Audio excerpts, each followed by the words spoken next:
Welcome, welcome, welcome, welcome. Thank you so much for joining us.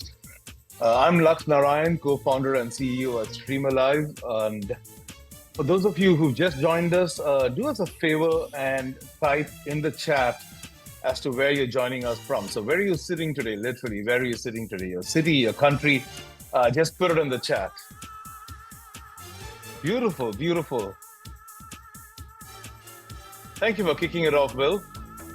There you're on the East Coast. Oh, wow. Okay, we got a lot of people in the Americas. So I'm going to actually zoom in there and fly there literally. And if you're curious, that's music from a movie called Rangila. Hey, bud. Folks from, okay. Got a lot of people from Chicago.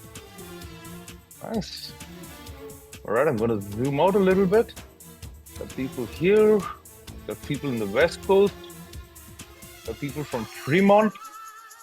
Wow. So as we're waiting for people to roll in, we got more people in the waiting room. Let's try and fill up as much of that as we can of the map. We got people in Europe. Thank you for joining us, folks. We got people in London and Brussels and Belgium, Germany. We got someone from, is that sunny Dubai? No, it's Abu Dhabi. Okay. Casablanca. All right, I wish I were in Casablanca. The people in India, a couple of people in the south. Thank you for joining us, all 80 of you. We're going to give people just a minute more to kind of fill it and tell us where they're joining from. Awesome. I love how that map looks. This is beautiful. This is beautiful. And if you just joined us, just type in the chat as to where you're joining us from. Oh, fantastic. We've got people in Hong Kong. Got a couple of people in South America too. Okay. We need someone from Australia. We definitely need someone from Australia. Yeah. This is beautiful. Thank you, folks. And we're about 2 minutes in, so I'm going to pause the music. If you were interested, that was Rangila. And thank you so much for joining us, folks. Quick introduction. My name is Lux Narayan. I'm a co-founder and CEO here at StreamAlive. And what you're seeing here right now is StreamAlive in action, where this is a slightly different session from something you might have seen before, where the audience, aka you, literally has a voice. And please keep those comments going. Our guest of honor today is going to be giving you prompts to keep it literally a conversation and a dialogue instead of a monologue. So without further ado, I want to introduce our speaker. His name is Will Bachman. He's a McKinsey alum and the managing partner of Umbrex, the world's largest community connecting independent consultants with one another. And connecting is kind of what we're trying to do today in our session as well. And we're glad to connect Will with all of you. He's also the host of Unleash, How to Thrive as an Independent Consultant. That's a podcast with over 540 episodes published. So you can imagine how we were spoiled for choice. We asked Will to talk about how to be an independent consultant, how to do a podcast, how to be consistent in anything you embark upon. And hopefully those are things we'll have him back on for later. But without further ado, Will, over to you, my friend. Thank you for joining us. Thanks for doing this. Thank you, Lux. I am so grateful, Lux, to you and Tina and Peter at StreamAlive for inviting me here today. I'm so looking forward to this. Okay, everyone, we have 56 minutes. We have a ton of content to get through. We're going to actually do two things today. One is we are going to, of course, you're going to get the content about how to set up your own consulting practice. But a second purpose of today is you're also going to get exposed to StreamAlive. This is my first time using the platform, but I committed to Lux that we would use every single feature of the tool. And so let's go. Let's go to the next slide, Lux. Okay, so real quickly, I'm Will Bachman. I'm the managing partner of Umbrex. I'm the host of this podcast, like Lux mentioned. Write down this email, and maybe, Tina, you could put that in the chat for me, will.bachman@umbrex.com. If you send me a note, just say, put StreamAlive in the subject line. I will send you some of the materials that we're talking about today. Okay, let's go to the next slide. In particular, like we promised, we have this guide to setting up your own consulting practice on our website. It has 90 short videos and 30 tools and templates you can download: contract template, proposal template, invoice template, PowerPoint template. If you sign up, it's normally $500, but if you use code StreamAlive, it is free, 100% off. So let's go to the next slide. Okay, so let's talk about your core network. If you are thinking about going into independent consulting, your first 2 years, most likely 80% of the projects that you're going to get are going to come from people who already know you and trust you and like you. So if you've already started, whether you've already started independent consulting or you are thinking about it, it's important to identify on paper or in a spreadsheet your core network. And let's talk about how to do that. What you're going to do is you're going to export all of your contacts from Google, from your email, from LinkedIn into one spreadsheet, and you're going to classify them. And the first classification is going to be along the strength of your relationship. Number one is it's a strong tie, one of your closest 25 friends. Number two is it's a weak tie, which means if you call the person up, they are going to recognize you. Maybe you haven't worked together recently, but they would recognize you, someone you worked on a project with. Number threes are people that you may be connected with on LinkedIn, but don't really know. Let's go to the next slide. So the next category, so you classified strong ties, weak ties, or like barely know them. Now you're going to classify them. Another dimension are A's would be decision makers. So these are folks who can actually sign an agreement with you and have the authority to do so. The next category, next slide, would be the influencer.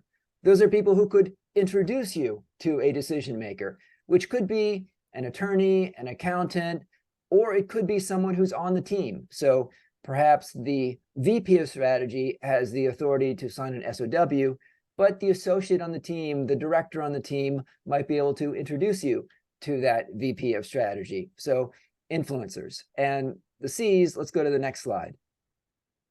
That is everyone else. So everyone else that is not a decision maker, an influencer, you're going to call those their C's.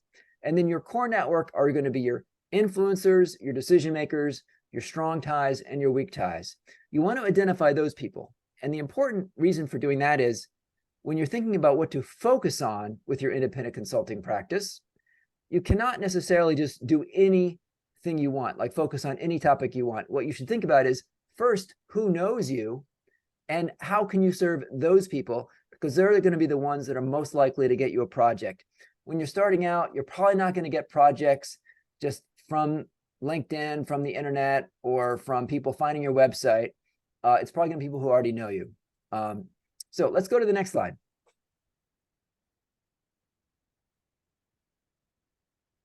Okay. Once you've identified your core network of the people who know you, you want to think about what problems do they have. So the best way to find out about that is start asking them, what problems do you have or have you had that you have actually paid an outside party to help you solve? It's one thing to have problems, but it's a much different thing. It's the acid test if they've actually paid a third party to help them solve that. And I should mention that I got this framework of core network from David A. Fields. One of the things that we'll send you a link to is David's book, which I highly recommend. It's The Irresistible Consultant's Guide to Winning Clients. It's a really great read. Unlike a lot of maybe consulting books, it's a funny read, and I highly recommend it. So identifying problems, you're going to be looking for problems that are urgent, so the client has to solve them soon. They're expensive if not solved, and they're relevant and they're relatively prevalent. So a lot of consultants, a lot of clients have that problem. Only at the end do you worry about, do I have the skills to solve that problem? Because you can probably pick up the skills to solve the problem. The trick is to find problems that clients are willing to pay to get solved. So that is just a quick intro. I wanted to start with some content. Now let's go to the next slide, Lux. Okay, so I wanted just to get things rolling, but now I want to take a pause, and we're going to use one of these StreamAlive tools called Talking Tiles. So my request for you is to make sure I cover what you have questions about. Put in the chat, what specific topics do you want me to cover today? Okay, please repeat the name of the recommended book. I will do that while other people are talking. I will just type that in there. It's David A. Fields, and it's The Irresistible Consultant's Guide to Winning Clients. And thank you, Adam Broidy, kindly put in an Amazon link to the book. So thank you for that, Adam. And okay, so I'm looking through here. Business development, healthcare and advising. Yep, tools, how not to do it, overdo it on hours, cold outreach. We'll talk about that definitely. What to charge, we're gonna talk about that next. How to make a good pitch, pricing, perfect. A setup that works. I love that. Don't you love these tiles? These are so cool, the way they stack up. We're playing Tetris here. Okay, how to scope engagements.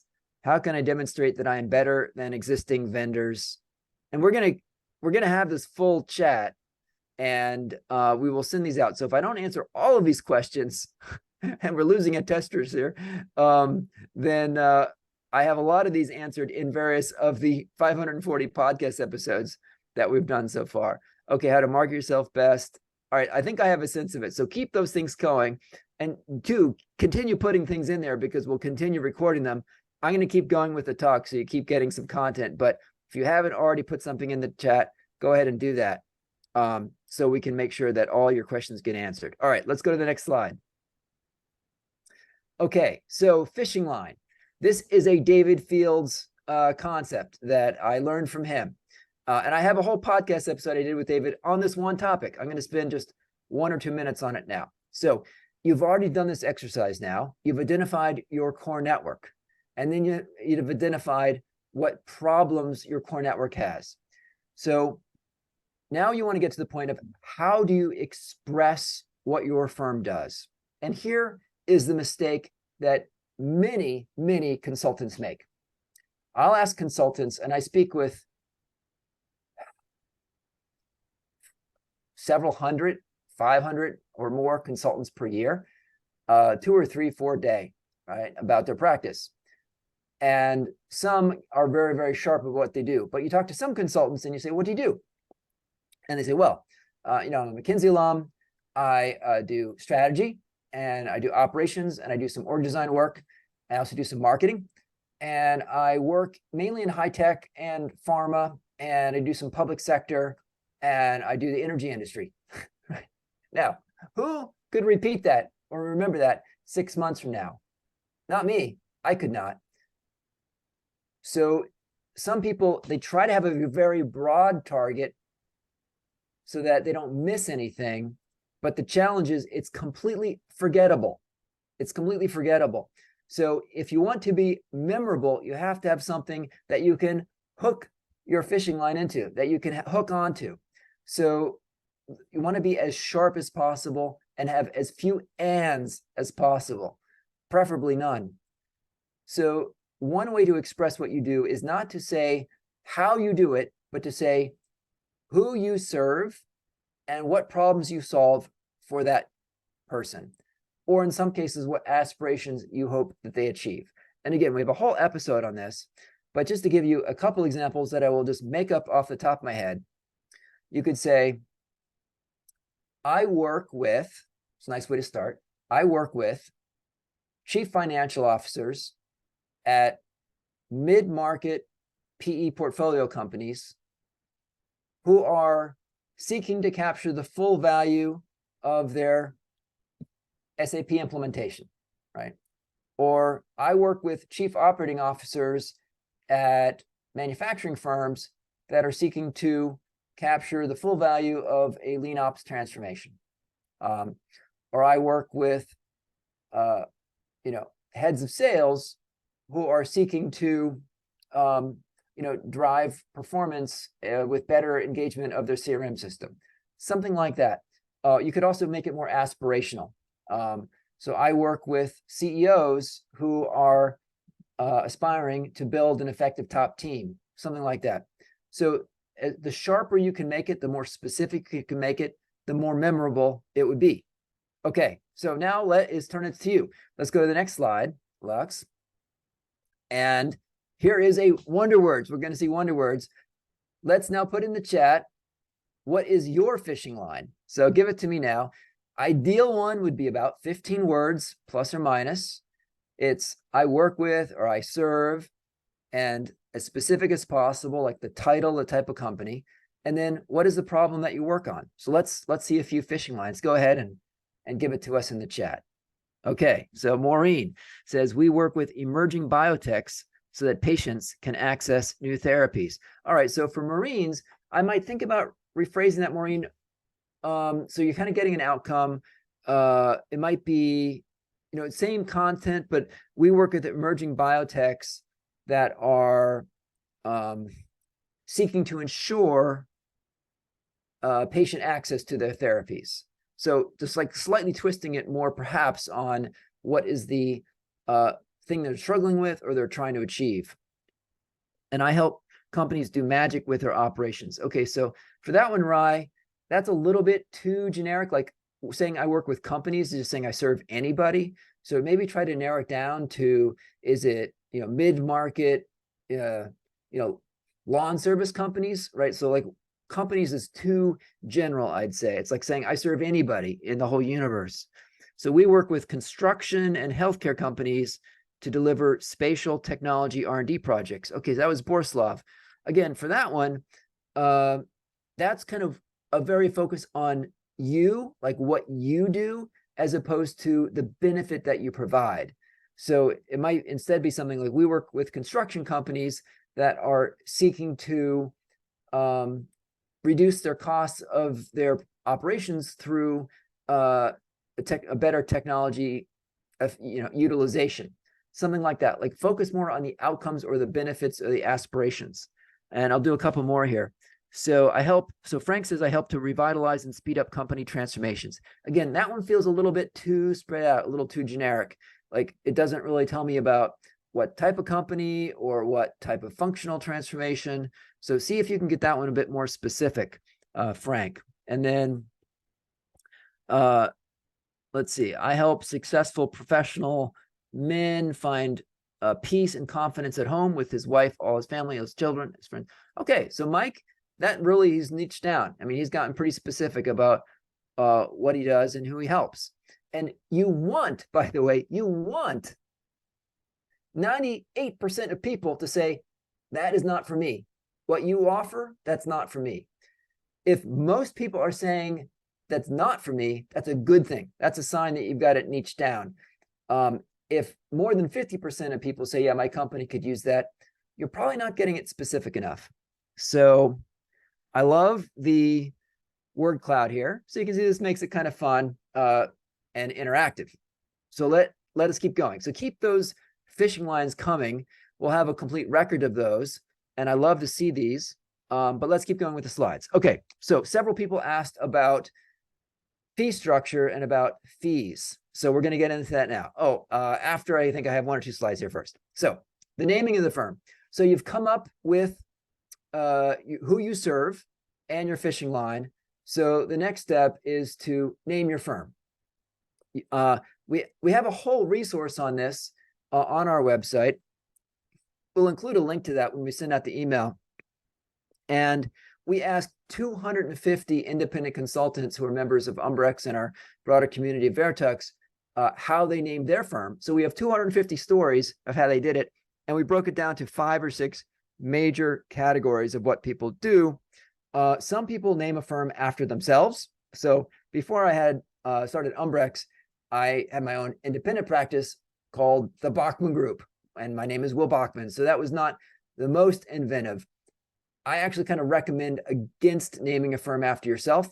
It makes your firm seem a little bit small, right? So another one is to name it after a place, which some people use, and that's okay. Black Rock, I suppose.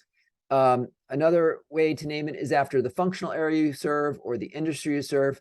but and some people will pick something that is just a made up word that you can assign value to. And if you can get a made up word that is easy to pronounce and that is easy to spell and that is, doesn't have any particular meaning, sometimes that can be a good approach. Anyway, we have an example of that, but you do want to pick something that is somewhat reflective of the strategy that you've picked in terms of the problems you want to work on. So let us go to, and you also want to make sure that you can buy the .com. So try to find a firm name where you can buy the .com and your firm name is not too long. And you should get branded email, but that's a separate topic. Let's go to the next slide. Okay, we'll get to fees in a second, but part of being an independent consultant is to realize if you are working for EY or PwC or KPMG or McKinsey or Bain or BCG or any other consulting firm, in addition to the salary that you receive, and Lux, I think we just lost the screen share. In addition to the salary that you receive, you're also receiving compensation in the form of all the surrounding services that the firm provides. They're giving you an office, they're giving you a computer, but they're also giving you the accounting department of your firm that sends out the bills and pays your salary. They're giving you an HR department, a tax department. And as an independent consultant, you are responsible for replicating that and building your whole virtual team. So if you have not yet done this, then you can start, or whether you have or not, start asking everyone you know for recommendations on all the sorts of professionals that you will need to support you, not necessarily as employees, but part of your virtual team. And in that, I include a tax accountant, which you should definitely have, potentially a bookkeeper if you're not going to do that yourself, an attorney. You don't need a ton of legal support, but you do want someone who can review your contracts. And you might want to have an executive assistant, graphics production support, remote IT support, and website design support, potentially search engine optimization support. So you can think, and on and on, perhaps analytical support. So as you are going through life, constantly be building a inventory of recommendations. Now, on the Umbrex website, umbrex.com/resources, we have directories of all these different professionals that I've mentioned. We've asked our members for recommendations for accountants and attorneys and bookkeepers, and we've compiled those and shared those publicly. But don't necessarily limit yourself to those. Obviously, ask friends, neighbors, people in your area for people they recommend. All right, let's go to the next slide. And then at least in the US, and looking at the map, we had maybe a 50-50 split today between US, Europe, and then a bunch of folks in India as well. You do, in the US, I strongly encourage everyone to not just operate as a sole proprietor, but to register an entity. And I think this advice probably holds as well for folks outside the US. In the US, the most common choice among the independent consultants that we've surveyed, 80% plus of people choose to use, who create an entity, use a simple LLC, limited liability corporation. Now, what are the benefits of setting up an entity? Well, number one is right in the title, limited liability corporation. It limits your liability, right? If your firm does something and causes some damage, or people claim it does, they can go after the assets of your entity, but not after your own personal assets. Now, this is not legal advice, but I do recommend that you talk to an accountant and an attorney to figure out what's the best entity type for your particular situation. It's not, an LLC is not necessarily the best for everyone. Some people in the US will do like an S Corp or maybe even an LLP or something. So there's some more exotic ones, but LLC is very common. So in addition to just the limited liability, you also need to have an LLC if you want to get business insurance. So you probably want to get business insurance, you need an LLC or some other entity type, as well as if you want to get a business checking account, you're going to have an entity. And finally, it's just kind of more credibility building with your client if it demonstrates that you are serious about it. if you set up a business as opposed to operating under your own SSN or social security number. So let's go to the next slide. All right. We will be getting to fees. I think that's next. But before they get there, we're going to do a quick power poll, which is, where are you in your journey to becoming an independent consultant? We wanted to illustrate the power of this cool StreamAlive tool. So just put in, I think we just put in 1, 2, 3, or 4, just real quick, just single number, and we will real time be able to see how your responses stack up so we can test the audience. Now, when you are leading a meeting and you are, you might want to do this a little bit at the beginning to get a sense of pulse of the audience. If you were in real life, you could ask for a quick show of hands, but this is kind of neat to see that a lot of the people on this call are actually already independent consultants. That's interesting to know. So it looks like over half are independent consultants. 40% have been independent for more than a year. And we have a decent sized minority that are getting ready, about 25% are getting ready to do it within the next 3 months or a few months. So this just shows you this very nice power poll tool of StreamAlive. Okay, let's go to the next slide. The contract. So we have a sample contract template that was written for us by an attorney and that we share. That's again on the website. We'll put out a link to that for you to download. Now, it's not legal advice. We do recommend that you talk to an attorney to get that customized for your situation, but at least we'll help get that process started. So you should always have a contract in place with your client, even if you totally trust the person. Their childhood best friend, that's fine. But it's not just about trust. It's also about auditability.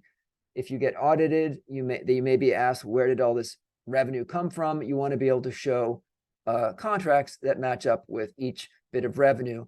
And if you're paying a subcontractor, you also want to have contracts, even if it's your best friend, if it's your brother or sister or whatever, you want to have contracts in place, because if you get audited, not just by the IRS, but say by the Department of Labor, by some other entity, you want to be able to paper over and show the reason for all the revenue and all the expenses. And once you get in a contract set up, you're not going to have to ask your attorney typically to review every single one you sign, because it tends to be pretty repetitive, same types of language. So let's go to the next slide. That's contracts. Okay, fees. So there are really 4 main structures for fees. And when we talk about fees, you want to think about, there's 2 aspects of it. There's the structure of the fees and there's the level of the fees. So the structure of the fees we can talk through. And this framework, again, I got this one from my friend David A. Fields. So of course we have to have 1 2x2 in today's session, and this is it. So imagine a 2x2 where the horizontal axis on the right-hand side is, where the horizontal axis is when you establish the fee. When? Is it after the work is done or before the work is done, right? So when you set the fees. And then the vertical axis is how you set the fees. And on the top side, you set it based on the value that you deliver. And on the bottom, it's time and materials. So we have 4 boxes, right? So time and materials, you could set time and materials after the work is done. And that's where you say you bill what you actually did. We actually spent 12 and a half days on this. We're going to bill 12 and a half days, right? That is, I'd say, not necessarily the most profitable fee structure, but it is probably the most common one that I see, where people say, we'll give you our best estimate ahead of time, but we're going to bill you what we actually do, right? One advantage of that setup is that if the client wants to end the project early, or if they want to add a little bit of extra, spend an extra day or 2 doing this extra report or this extra analysis, it's very easy. And that's probably one with the least amount of back and forth, where if they ask you to do more, it's fine. I bill you another day. You ask me to do another day, I bill another day.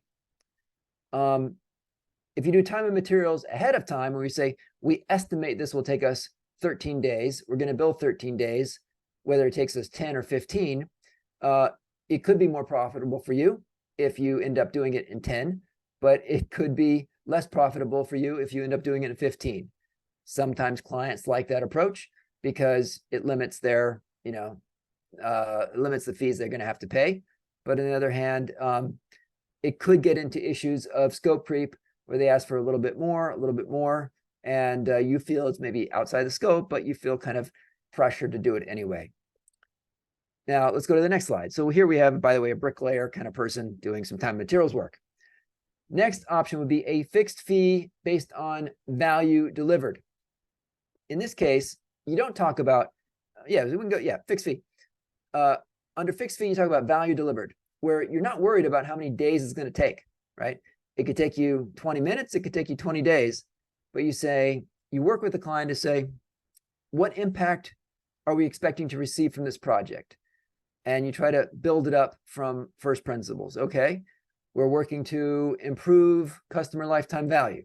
Okay, what's customer lifetime value right now? It's $100. Okay, well, maybe this project will increase it to 115. So how many customers do you have? We have 1 million. So if we have 1 million customers and the lifetime value for each one goes up by $15, that project is worth $15 million. How much is that worth to you to get $15 million of value? Is it worth 150,000? Is it worth 1.5 million?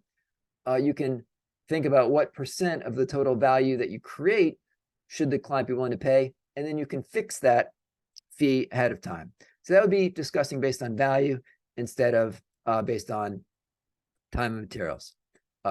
That can be a little bit more of a difficult conversation, or it can be maybe more challenging to convince the client, or they may not really be willing to engage in that mode of thinking because they're just comparing you. You say, well, that's great, $150,000 in fees, but nevertheless, I have someone else willing to do it for, $37,000. So I'm not going to pay that much. But if you can get into that discussion, it can be a more profitable approach to be focusing on fees instead of just time and materials and cost side. Let's go to the next slide. Okay, the other one is some percent of value delivered, which you establish after the fact. So this would be the top right box of our 2x2. So you decide after the fact how much value delivered, and you keep a percentage of that. I don't see that too often in consulting, but you see it most often in places where it can be very quantitative and clearly determine the value captured. So one common place you do see that is potentially like a procurement project, where you can say, last year you bought this basket of goods and it was $125 million. This year, your prices are that you can buy the same exact volume, the same basket of goods for $100 million. Boom, we saved $25 million, right? Other areas of a business can be a little bit more difficult to show that. But if you're in that area, again, this could be a straight percentage. And so this could be more attractive for you. But on the other hand, if you don't deliver, you might get paid nothing. Let's go to the next slide. One more thing on fees, which is we've just talked about the structure, but to really understand the level of fees that is common in your industry, you want to get to know other independent consultants who are roughly doing the same kind of work as you, serving the same type of clients, and get a sense of what the market rates are and what's expected in the industry. Some types of projects might be very open to doing fixed fees or expect it, or be very open even to that variable determining the after the fact. And some functional areas or industries might be much more expecting time and materials. And so talking to other people is the way to go to get a sense. All right, so quick questions. Now we can see what questions you've asked. And I just wanted to illustrate this tool that we have, which is really nice because normally in a Zoom, the questions get buried among all the other stuff. But here with StreamAlive, you can see the questions and we have them listed out. And I think there's like just more than one page too. So what we'll do is we'll come back to this after I get through the slides, and holy smokes, there's a lot. We will get through as many of these questions as we can. So let me crunch through the rest of the slides. I wanted to, take a quick look at this. Where can I find the consulting course? I'll answer that one. That one is on umbrex.com. If you go to top right for consultants, It's the second link down. So we answered that one, umbrex.com, and then it's the top right. Can you please share the link again where we can sign up for the resources? If someone could share that link for me in the thing. And I think everybody who's on today, StreamAlive has your email. We're going to send an email out tomorrow with a bunch of links. So don't worry about the links. We're going to include those. We'll include a link to the David A. Fields book I mentioned, and we'll include a bunch of other stuff. How best to price your consulting services? I'm going to call that one answered. To fully answer that one could be days of discussion, but we did the best we can in 1 hour. How not to overdo it on hours? That's a difficult question. Let's put that one as not done, but how to make a good pitch. Okay. I will answer that one. And then we will keep going. I have a whole podcast episode and resource on how to do an effective first discussion with a client. The best way to pitch is not to pitch. It's to listen. So I have what I call the 70-30 rule, 70-30 squared rule. In your first meeting with a client, the client should be spending 70% of the time talking. You should be spending 30%. 70% of your time should be asking questions. So only 30% of your 30% should be you saying declarative statements about your work. Because frankly, no one cares about your case study. It's boring. What clients want to talk about is not your case study or your background, even though they might ask. What they want to talk about is their problem. So the best way to get a good pitch is to do a good context discussion and to understand the problem. And the best way to do that is not to be pitching and saying, I know how to do this, but to be asking questions. And on that resource I mentioned, which we'll have a link to, I have a whole list of suggested questions, like, why are you doing this project now? What has changed? What have you tried so far? How would you expect this project to be done? We have a whole list of questions like that. So the best way to win a pitch is to let the client sell themselves on you instead of trying to convince them that you know how to do stuff. Okay, so let's hold these questions. We'll come back to them if we have time. Let's go to the next slide. All right.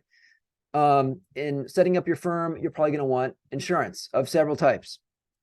Health insurance. For those of you outside the US, you might live in a country that provides health insurance. Lucky you. In the US, again, we have a resource for people in the US on how to find health insurance as an independent consultant. The short answer is for most people, it's going to be the Affordable Care Act exchange type things. In some states, you can get a small group plan if you have one employee. So if you happen to have hired one employee, you might be able to get a small group plan, which would not necessarily be cheaper, but might give you better, better coverage. So that's health insurance. You're also going to want to look at business insurance. So at least in the US and in most other countries, as far as I can tell, you're going to want to get business insurance, but there's not just one big lump of thing called business insurance. There's actually 20 or 30 different sub-policy types that you may want to get. And we have a whole resource on how to find business insurance. The short answer is in the US, at least, in most countries, as far as I can tell, you're going to want to use a business insurance broker. So for business insurance, unlike some other types, you're not going to go to the companies directly and on their website and request it. Usually it works best to get a broker. You're not actually going to have to pay the broker out of pocket because they're going to get their cut out of your fees, but you would pay the same fee if you went to the company directly. So it doesn't really cost you anything, and they can help guide you and figure out how much coverage you need. You probably want to have cyber insurance, general liability insurance. There's errors and emissions insurance. You may need like corporate car insurance if you're driving. So there's a bunch of different types. A broker can help you navigate that whole thing. Do not start right when you need it, because unlike maybe car insurance, when you're getting business insurance, it can take 4 to 6 weeks to get a policy because you have to find a broker, they have to shop it around, they have to get bids back, you have to select them, negotiate, etc. So start the process early. Some clients require in their contracts, you need business insurance. 15 years ago when I was starting out, I didn't get it. And then I finally had a client that demanded it, and I really had to scramble to get it in time. And I almost lost the project because I didn't have it.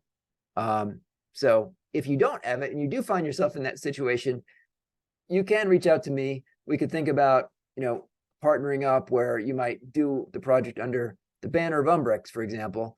So we could talk about that.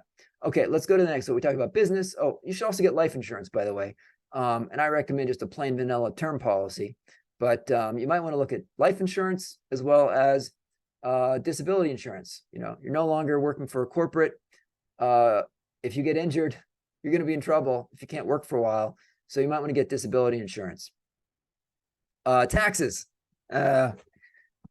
So in the US, as a regular W-2 employee, your employer withholds taxes, each paycheck, and pays the government, of course. As an independent consultant in the US, you are required to pay estimated quarterly taxes. So you don't wait till April 15th. On June 15th, September 15th, January 15th, and April 15th, you have to pay estimated quarterly taxes for what you've done that past quarter. If you don't pay those estimated, you'll pay a fine the following year. So and it's almost impossible to do just figuring it out yourself, particularly if you're working in multiple jurisdictions or multiple cities. I've had years where I had to file like 20 different filings because I've been traveling around. So if you have nexus issues, if you've worked in one city for more than 10 days, you may have to file taxes there. So do yourself a favor and find a tax accountant and make sure that you're putting aside sufficient funds to pay your estimated taxes. You don't want to get caught, like some people do, of forgetting about that and realizing that was no withholding. It can be a painful first-year experience in that situation. Okay, let us go to the next slide. Tech stack. Okay, thank you, Andy Warhol, for this slide. By the way, I made all these paintings using Midjourney, as you may have imagined. So tech stack, I won't go through the whole tech stack here on this, but we do have a resource on your tech stack recommended items. So you're going to want to get definitely I highly recommend getting branded email. So don't go and be an independent consultant just working with, a yahoo.com or AOL.com or gmail.com. It just does not seem professional to your clients. So once you name a firm, get set up on branded email. 98% of people that we surveyed use either Microsoft Office or the Google Suite. That's what most people use. So get yourself set up. So email would be the basic. A lot of people should have most people should have some kind of electronic document signing kind of software. DocuSign is the dominant player there to be able to not have to print, sign, scan, email documents, but just sign them electronically. You may want to get a scheduling link. So instead of going back and forth 5 times whenever you want to schedule a meeting, I use Calendly. That's a popular one. There's some other ones like Schedule Once, but definitely get yourself a scheduling tool. Let's go to the next slide. We have a list of other recommended tools, but a CRM system is really important. As you may imagine, we have a resource on CRM systems. Now, when you are starting out, it is fine to start out using a spreadsheet. I consider that a CRM system kind of version 1.0. It's actually good to start with a spreadsheet because any CRM system that you eventually select and pay for, you're going to have to upload a spreadsheet of your existing contacts and opportunities and so forth. So it's fine to start with that as the basic. If you only have 10 or 15 people that you can keep track of those people on paper or, with some index cards. But once it starts getting much beyond that, you are going to want to track all the people that you know. Remember, we went back in the beginning here, we talked about your core network. You're going to want to track all those people, not just their contact info, but also when was the last conversation you had? You want your CRM system to connect to your email system so it can show all of the emails that you've had with that person, all the opportunities that you've had with that person, who they referred to you, or maybe who introduced you to them, what you promised to do, when is your next time that you want to reach out to that person, any action items you have related to them. You also want to keep track of all the companies and keep track of all the opportunities that you have that you're currently working on, as well as that you closed in the past, as well as that you lost in the past. A good source of business is to go and look at deals that you lost because you got close enough that you actually at least submitted a proposal, and it's worth going back to clients where you lost a deal a year or two ago and just checking in saying, hey, how are things going? So CRM system, really essential to have. Start with an Excel is fine. And we have some tips on how to set up that sheet. Okay, let's go to the next slide. If you are moving beyond a spreadsheet, a lot of people use Pipedrive or Insightly or HubSpot. So those are some of the most common ones as sort of the next step after a spreadsheet. Okay, so now we're going to do another StreamAlive called Emojis Everywhere. And I would love to see some creativity. So if you can just pop in the chat, no thumbs up, please. Let's do a little something creative here. Try to be unique. Let's pop a emoji in the chat and let's see what you come up with of how things are going so far. Okay, so the prayer hands, see no evil, a rocket ship. We got someone dancing. I love that one. I'm glad you feel that way. The fire, the two hands. Someone's blowing some air. Statue of Liberty. I love that one. Okay, so someone is thinking about independence. Thank you, Ken Peloton. That's a good one. We got the magnet. That's pretty cool. Magnet attracting clients to you. The potato. I'm not sure what the potato means. We have the Zen kind of yoga person, an airplane. These are a lot of fun. The champagne clinking together, and so this is kind of a fun thing to do. So as you see, we got the shirt and tie. Shivi likes the biceps, and we have Barbara with the up arrow and the on target. Clapping hands, a pretzel. Bachman pretzels. I'm not sure what the pretzel one is, Jose, but I love it. Okay, let's keep going. This is a fun little break, and thank you all for being engaged.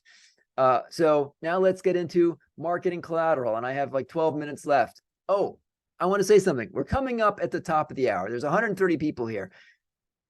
If you do have to drop off early, or if you do have to leave, that is fine. I understand. But before you leave today, I am going to ask you to put in the chat what was one thing that you thought was valuable today, one takeaway that you had, just one thing maybe that surprised you. So you don't have to do it right this second, but before you leave, I'm going to ask you that. Okay, so keep that in mind here as we go through.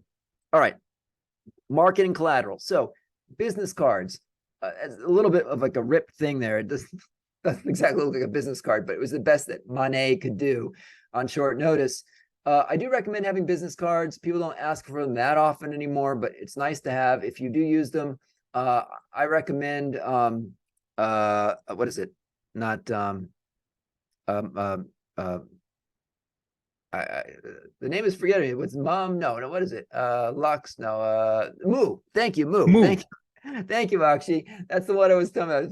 Moo.com. They have these Lux business cards. Not our host Lux, but LUXE, which I really like. They're thick, and they every time they give one out, people are like, "Wow, it's a really thick business card." Okay, next slide. In addition to business cards, which is kind of the obvious thing, I also recommend getting correspondence cards, which Moo also sells. And correspondence cards are really nice to send a handwritten note. It really makes you stand out, and Moo does a nice job on them. So they have these nice thick cards, about 4 inches by 6 inches roughly. It's just a really nice touch to send someone a handwritten note.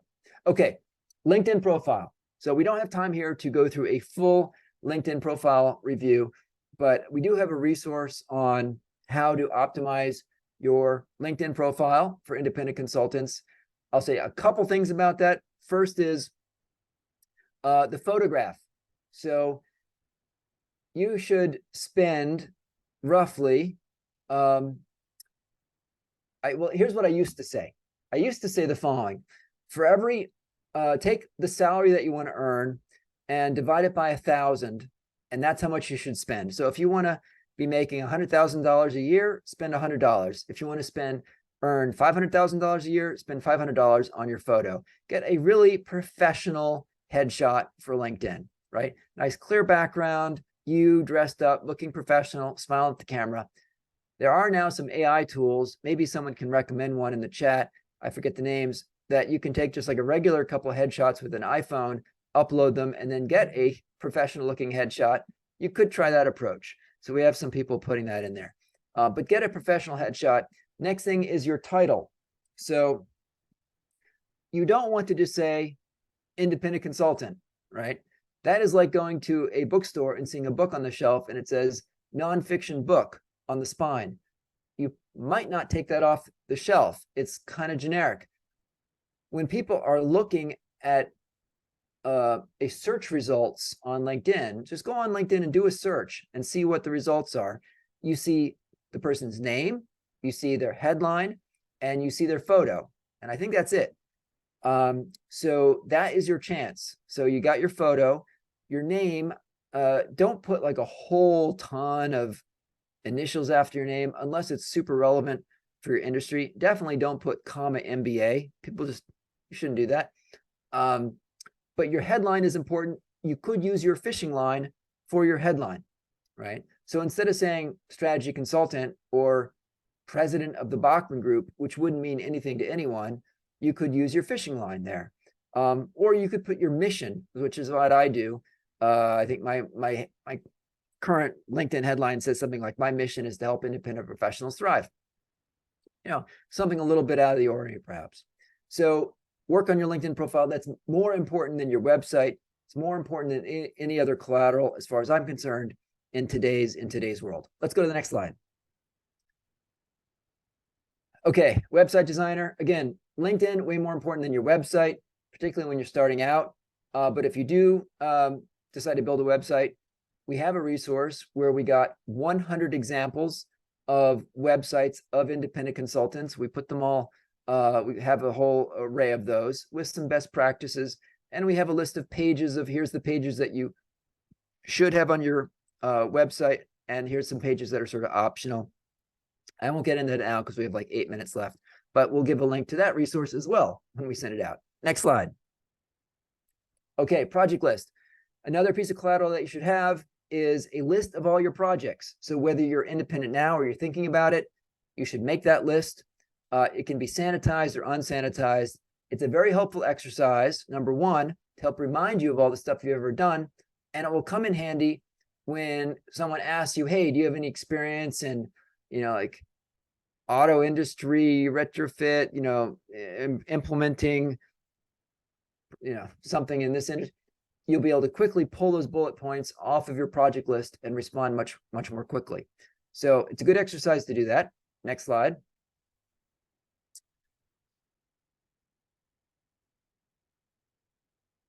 And I also recommend that you have samples of work. Now, if they're confidential, they should be sanitized samples of work where you've taken off anything confidential. This is very valuable to you because it's often more powerful to show rather than tell. Oh, we have a few minutes left here, and I forgot to do this. Yeah, some people have been putting their LinkedIn. I'd like everybody to pop in the link, pop in the chat, some link for you. So whether it's, if you're willing to make it public here and share it with the rest of the attendees.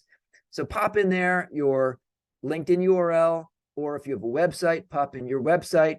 And I'm going to show you a cool StreamAlive tool called the link list. So yeah, pop in your links. We want to see them. Either your website or your LinkedIn or both. It's fine. Both is fine. So let's put in your links, and we will share these with everyone. So don't put it in there if you don't want it to be shared. Let's go to the next slide.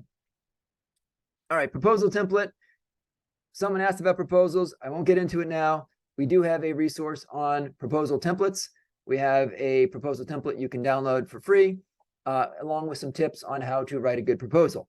That's enough, and all I'll say here. Next slide. I'm keeping Lux busy. Okay, quick, let's do the winning wheel, because I promised that we would do every StreamAlive thing. So let's go to the winning wheel. Whoever wins can schedule a call with me, and I'll answer any questions that you have or give you feedback on your LinkedIn, or we'll just chat about whatever it is you want to chat about. So we're going to do a winning wheel. Whoever's still on the call here, we're going to spin it and spin. Let's see who is going to chat with me. This is fun, right? Winning wheel, like Wheel of Fortune. All right. Christopher Cabernas. All right.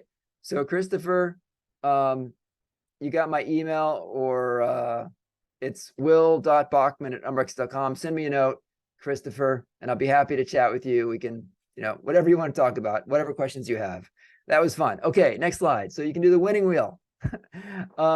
We didn't get to talk a lot about business development. So 1 minute on each. Outbound calls are really your best bet for business development to your existing contacts. And when you do these, you do not want to just pitch people on your services.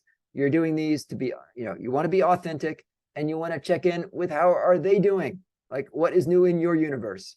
I have a whole podcast episode that I did on this topic with David A. Fields. I think it was episode 170 or 172, one or the other. We'll include a link to that podcast episode as well, which I recommend, where we walk through exactly how to do an outbound call with a whole script for that. Next slide. Another way to do business development is to be a content creator, to perhaps have a podcast or a blog or a YouTube channel, or be posting on LinkedIn regularly. It is a good way to stay top of mind, right? Because only so many times can you reach out to your contact, your weak ties, and say, hey, I wanted to check in to see how things are going. And they say, well, same as last week, actually, when you called me then. You can't call people every week, but if you create content, then it's kind of more acceptable to send them an email and say, hey, I just published this new episode, or created this new resource. Okay, we have 3 minutes, so I'm going to pause it here. Let's actually, quick slide, next slide. But while I'm doing this one, link library. Let's see what the link library looks like. All right, we have everybody's links. You get the idea, and we will share that. Okay, so the cool thing about StreamAlive that I should point out is it looks through all, it uses AI to classify the links that have been shared during a session. So that's kind of a nice tool. Okay, let's go to the next. We have 2 minutes. As you are getting ready to drop off, please, what was one thing, one takeaway, one surprising thing, one thing that was helpful in today's session? Often speakers, including me, I don't know if something that was kind of an offhand remark might have been useful for you. So it's always nice to know those things. All right, fishing line, demo. And finally, another way to do business development is to organize events. Could be a small event, could be a big event, like our friends here are doing. It's a pretty big event that Lux has put together, in person or online. So start with just a 1-to-1, or even 2 to 3 people for breakfast. And is that my last slide? I think so. Yeah. The one takeaway from today. I think that's the last thing. So, and let's do the, we got the tiles thing, right? This is, so this is our final StreamAlive thing for today. We see the bubbles popping up, and that's one more way you can engage your audience. So we have 2 minutes left for you to type your transient takeaway tiles, and I will read every single one of these. This is super helpful for me, and I hope you had fun. I had fun creating all these paintings with Midjourney. It was fun putting this together, and I look forward to hearing from you. If you do become independent consultants, or if you are already and you're not part of my community, I run a global community where we connect independent consultants with one another, and we'd be happy to welcome you. So you can go to our website, umbrex.com, and request to join. So thank you, everyone. I think we're going to close this out in 1 minute. We'll give people a chance to put in their thoughts and takeaways, and that's it. So you'll hear from us tomorrow, when we'll send out a big email with a bunch of links to the stuff that I mentioned today. And thank you again to my hosts, StreamAlive, Lux, Tina, Peter. You guys were fantastic in helping prep me for this. And I will say StreamAlive is very easy to use. So if you liked these engagement features, reach out to StreamAlive, and and give them a call and see if it's something that makes sense for your practice. Lux, I'm done. Will, It's back thank to you you. so much. Oh my God, thank you so much. I mean, I don't know if you can see my T-shirt here. This is the StreamAlive mantra. It talks about connect, interact, include, and engage. And I think you did all of that and so much more. I mean, thank you for being so generous with your time, with your insights, with all those resources. Access to all those videos and all the goodies you're going to be sending tomorrow as well. I think we need to have you coming on and on. I think you can do a whole bunch of other sessions on how to do your LinkedIn profile, on how to be consistent, how to do a podcast, and look forward to having you for many, many more sessions. I would love to. You are I'm out. going to hop. Actually, I have a 1 o'clock call. So thank you, Lux. All right. Thank you, everyone, and we'll catch you later. Well, cheers. For the folks who are on the call, if you want to try out StreamAlive, just go to streamalive.com. You can sign up for a free account. Thank you so much for joining us. Thanks, folks.